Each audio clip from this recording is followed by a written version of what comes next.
Less is more. Most sales professionals are asked to give presentations from time to time. If someone says you'll have 60 minutes to present, do not create 60 slides. What's going to happen if you have 60 slides? You'll be rushing through them, or worse yet, you'll be strolling through them very leisurely, perhaps getting derailed by a couple of offbeat questions, maybe even a personal story, and then you'll look up at the clock, and you'll be horrified to find that you only have 20 minutes left. You'll still have 40 slides to get through, and it'll be a disaster.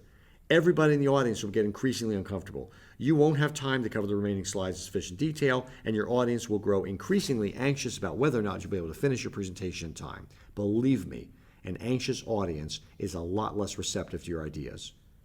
Now, how do you make sure that you don't go over your allotted time or have to rush through your slides? Rule number 1, you practice your delivery.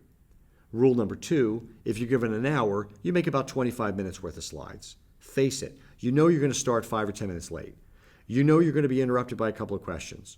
You know you're going to want to have Q&A at the end. You know you're going to want to have an open-ended discussion to take your audience's temperature after you finish your remarks. You should also factor in the possibility that one of your most valuable attendees may have to leave the meeting early. So you really have to design your presentation with all of these contingencies in mind. Here's a tip. Before you start delivering your presentation, check in to make sure you still have the agreed upon time for the presentation. Also, ask the audience directly if anybody expects to leave early. Probably 50% of the time, someone's going to pipe up and say, well, now that you mention it, I've got a plane to catch, so I'll have to leave here about 15 minutes early to catch my ride to the airport. You should always put the last slide first, because if that person is the ultimate decision maker and you don't reach that point in your presentation before he or she has to leave early to catch that plane, believe me, you'll be kicking yourself the entire way home. Now, we could write an entire book on effective presentation techniques. In fact, the Efficiency Sales Professional Bootcamp features several modules on presenting effectively. For now, though, let's just do a little math. Whoever came up with that rule of how many words to put on a slide? No more than 5 bullets, and no more than 6 words per bullet. This rule is absolutely ridiculous. Think about it. 5 words times 6 bullets times 60 slides amounts to 1,800 words. That's more words than the average college term paper, and that's at a good school.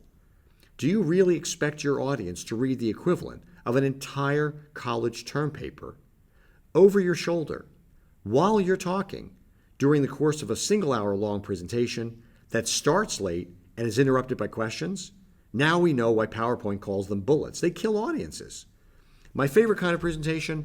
All pictures, no words on the slides. Now that gets an audience's attention. Try it yourself. Be a storyteller, not a narrator. You'll be amazed, and so will your audience.